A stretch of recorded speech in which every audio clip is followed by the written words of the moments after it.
नमस्कार मित्रांनो, मी प्रत्येक स्वागत आहे आपल्या नवीन यूट्यूब चॅनलमध्ये. कशा आहेत सर्व? बरे आहे ना? आज आता झाले दुपारचे 4 वाजलेत. आता आपण चाललो आहे गणपतीच्या शाळेत, गणपतीच्या चित्रशाळेत आमच्या गावच्या. आणि तिकडचे आपण व्हिडिओ बनवणार आहे. आज तिकडचे गणपती वगैरे दाखवणार आहे, कसे तिकडचे गणपती वापरतात, कसे बनवतात, कशा प्रकारे गणपती बनवतात. आणि आपण सगळं आपल्या तिकडच्या मूर्तिकारांकडून विचारून घेऊ कसे आपले गणपती असतात, तिकडचे कसे बनवतात. आणि पाऊस तर आता आहे, पडतोच आहे पाऊस, रोजच पडत असतो. बघूया आता, लगेच निघू आपण तिथे पाऊस जास्त व्हायच्या आधी. आणि काय आज बघूया जरा, आता बाईक घेऊन जाऊ की विंडशीटर घातलं आहे मी. अगर बोल जास्तच पाऊस आलेल तर मी बाईक घेऊन नाही तर गाडी घेऊन जाईल, नाहीतर बघतो. या मित्रांनो, मग तुम्हाला डायरेक्ट तिकडचं असले की दाखवतो.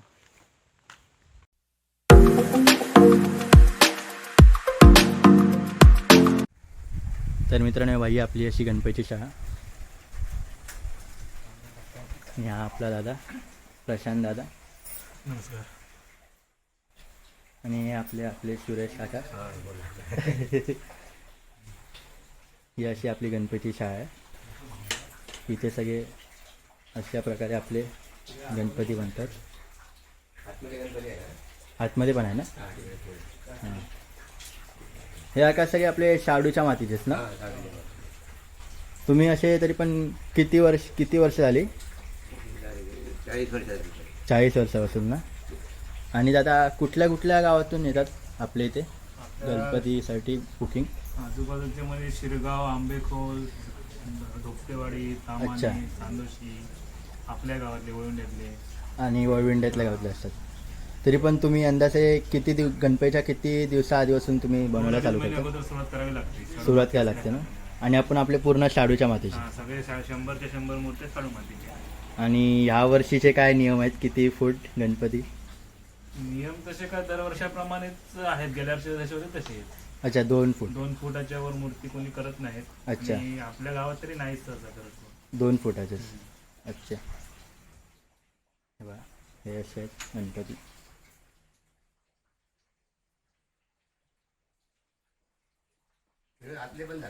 हां.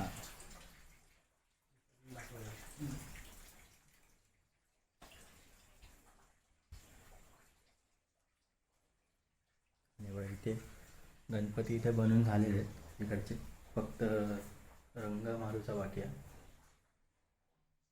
हे बघा.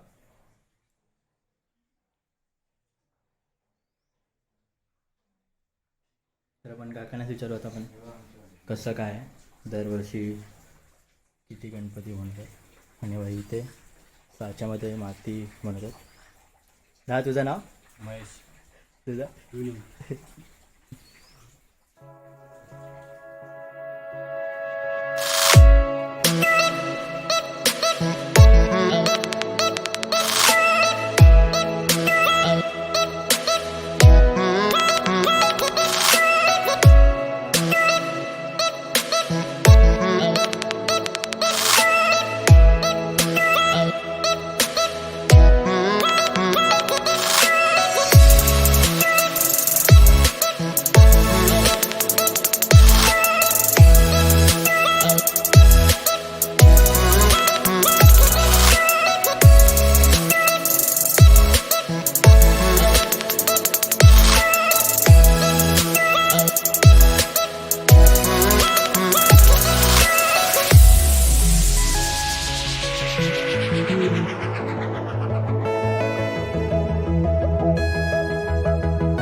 तर दादा आपण म्हणजे गणपतीची बनवायची अशी प्रोसेस कशी असते म्हणजे आपण साच्यामध्ये आपण गणपती लावतो. शाडू माती पोत्यातनं पावडर स्वरूपात येते. हां ती पावडर स्वरूपात मुंबईवरून किंवा गुजरातवरून माती येते इथे. अच्छा. इथले मोठमोठे डीलर असतात ते आम्हाला लोकांना माती ते क्रेडिट स्वरूपात माती देतात. ओके ते आम्हाला मे महिना गुढीपाडव्या दरम्यान ती माती येते. ओके नंतर ती माती आम्ही गणपतीच्या वेळेस सुरुवात करतो.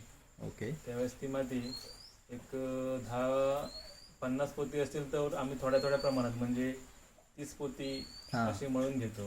अच्छा. मळणारे कारागीर असतात हां ते मळून झाले की एक 10-15 दिवस 7-8 दिवस माती ती तशीच ठेवायची तशीच ठेवायची. अच्छा बांधून प्लास्टिक नंतर ती काढून साच्यामध्ये भरायची. ओके त्याच्यामध्ये सगळा गोळा ना एक हां थोड्या थोड्या प्रमाणात ते साच्यामध्ये भरली जाते. हां तो साचा काही लोक लगेच काढतात हां. आम्ही तरी लगेच काढतो. साच्या तसे म्हणजे सोपे साचे असतील तर लगेच काढता येते. हां अडचणीचे साच्यामध्ये किचकट हां अवयव भाग खोल असतात ते हां. साच्याचं काढायचं ते एक दिवस अगोदर आतमध्ये ठेवावी लागते. अच्छा ती साच्यातनं काढून झाल्यानंतर ते जॉईंट आणि साचा हां हे सगळे भाग वेगवेगळे असतात. ओके म्हणजे त्या आजूबाजूच्या समोर मूर्ती आहे बघ हां ती तशी हात वेगळे दाखव कधी हे हात वेगळे डोकं हे सगळं नंतर करावं लागतं. अच्छा तर ती साच्यातनं मूर्ती आल्यानंतर बरोबर 8-4 दिवसानंतर मूर्ती तयार होते. अच्छा 8-4 दिवसानंतर. लगेच साच्यातनं सगळं काम होत नाही. अच्छा ती मूर्ती तयार झाल्यानंतर त्याला दागिने म्हणजे आता ही वहिनी घालते तसे दागिने वगैरे कोरीव काम करायचं असतं ना. अच्छा हां हे सगळं ते नंतर करावं लागतं. पॉलिश झालं पॉलिशमध्ये ब्रशने पॉलिश करावं लागतं. हां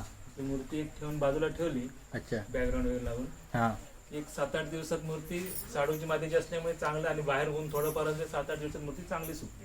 अच्छा मग त्याच्यानंतर आपलं रंगाचं काम किती दिवसांनी चालू होतं मग. रंगाचं काम आम्ही तरी गोकुळाष्टमीच्या अगोदर आसपास करतो. अच्छा. ज्यांच्याकडे वर्कर जास्त असतील त्यांनी हां. काय साधं लगेच चालू केले तरी चालतात. म्हणजे समजा मूर्ती 8 दिवसांनी सुकली की लगेच चालू केली तरी चालते. अच्छा पण आता तसं तरी इथे कोण करत राहत नाही. गोकुळाष्टमीच्या आसपास सगळे लोक इथले तरी लोक करतात. अच्छा अच्छा. काम. बाकी गणपतीची मूर्ती तुमची छान आहे. हम्म. दिसायला पण चांगली दिसते. अजून रंग काढल्यावर अजून त्याला हे रुबाब आणि रेख येईल. चला का मग येतो. चला तो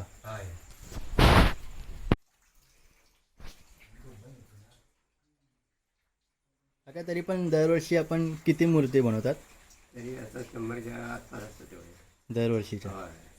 आणि आपण देवीच्या मूर्ती पण बनवतो नवरात्रीच्या टायमाला. नाही देवीची नाही. असं फक्त गणपतीच्या. वगैरे मिळतात. अच्छा देवी तेवढी कोकणात चालत नाही जास्त आपल्या नाही. आमच्या गावात तरी चालते. नाही ना. मूर्त्या बनवायच्या होत्या मी. अच्छा सरस्वतीची वगैरे. हां. आता काय नाही. तर मित्रांनो असं होती आपली गावची गणपती शाळा. तर मित्रांनो तुम्हा लोकांना पण कोणाला इकडच्या आजूबाजूच्या लोकांना जर गणपती बुक करायचे असतील तर नक्की प्रशांत दादाला कॉन्टॅक्ट करा. प्रशांत दादा आपल्या इकडची माहिती दे जरा. कुठे आहे आपल्या वळवंडे गावाच्या पुढे. वळवंडे गावात ही गणपती शाळा आहे. हां कृषी विद्यालयाच्या अगदी बाजूलाच. ओके.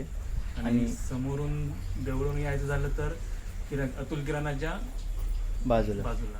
तुमचा कॉन्टॅक्ट नंबर सांगा नाही मग ते मग कोणाला हवं असेल माझा तुम्हाला फोन कॉन्टॅक्ट करा. नंबर 7745 060021. Okay okay. हे बघा मित्रांनो असे सगळे छोटे छोटे आपले गणपती बाप्पांची मूर्ती आहे. दाखवतो तुम्हाला. ही एक अशी झाली आहे.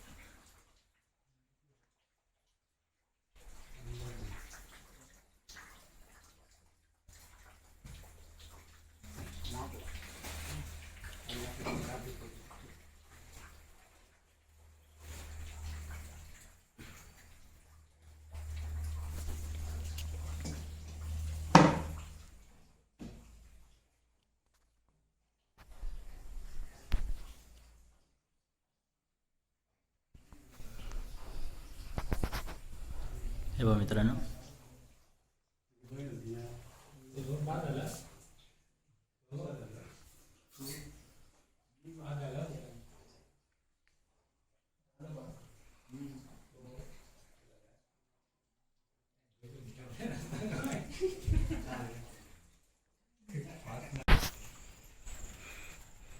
किसन पाऊस पडतोय काय. आत्ता तर बंदच होता रे पाऊस मध्ये. बट बघूया आता. पाऊस तर नाही. दुपारी सकाळी खूप पडत होता ना. तू कुठे असतोय इथे ये तू तर आपला एकदम हँडसम फेमस मॅन आहेस तू. बरोबर ना चेतन.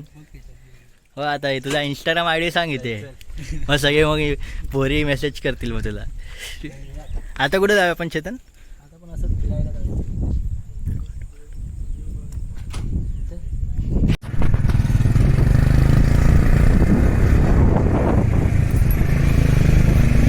सुंदर असं आमचं ओळवंडे गाव. आमचे प्रथमेश शेठ गाडी चालवताना तरी पण हा पाऊस अजून किती दिवस आहे आता थोडा? आता 2-3 दिवस लागेल बोलतायत. हायवे तर खूप भयंकर आमचा खूप मोठा आहे. रायडर पुढे जयंत सावंत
गावची गणपतीची शाळा.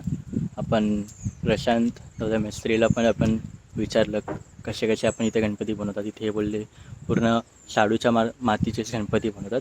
आणि जर कोणाला इथे यायचं असेल आणि गणपती वगैरे बघायचे असतील, बुक करायचे असतील तर हे बघा, हे त्यांचा कार्ड आहे. इथे कॉन्टॅक्ट करू शकतात तुम्ही. आणि त्याने तुम्हाला असा ॲड्रेस पण सांगितलं आपल्या इकडचा गावचा. आणि सुरेश काका मिस्त्री होते, सुरेश काका होते ते खूप आधीपासून बनवतात. मी पण जेव्हा छोट्या असतानापासून येऊन बघायचो त्या तेच बनवायचे.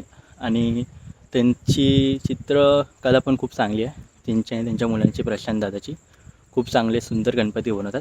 आता असे गणपतीला थोडं रंग वगैरे केलं नव्हतं म्हणून तुम्हाला अजून चांगल्यापैकी दाखवू नाही शकलो. बट जेवढं दाखवलं तेवढं आताच त्या लोकांनी म्हणजे 1 महिना झाला स्टार्ट केलं गणपती बनवायला. जर मी अजून थोडं लेट आलो असतो ऑगस्टपर्यंत तर तुम्हाला अर्धे गणपती रेडी झालेले दिसले असते. मग अशी होती मित्रांनो आपल्या गावची गणपती शाळा. जर कोणाला यायचं असेल, कोणाला देवगडमधून, शिरगाव, तळेबाजार कुठं राहतात यायचं असेल तर नक्की इथे येऊन बघा. छान छान मूर्ती बनवतात इथे दादा आणि काका. मग नक्की येऊन इथे भेट द्या. आणि कोणाला गणपती वगैरे बनवायचे असतील तर यांच्याकडे त्या लोकांनी नियमच बनवला आहे. जसा गव्हर्नमेंटचा नियम आहे तर यांच्याकडे तुम्हाला 2 फूट मिनिमम 2 फुटाची मूर्ती भेटेल आपल्या घरी न्यायला घरच्या बाप्पासाठी. आणि नक्की जर तुम्हाला इकडची आमची गावच्या गणपती शाळेचे व्हिडिओ आवडले असेल तर नक्की कमेंट करून सांगा कशी आहे. आणि असंच मला सपोर्ट देत राहा. लाईक करा, शेअर करा आणि कमेंट करा.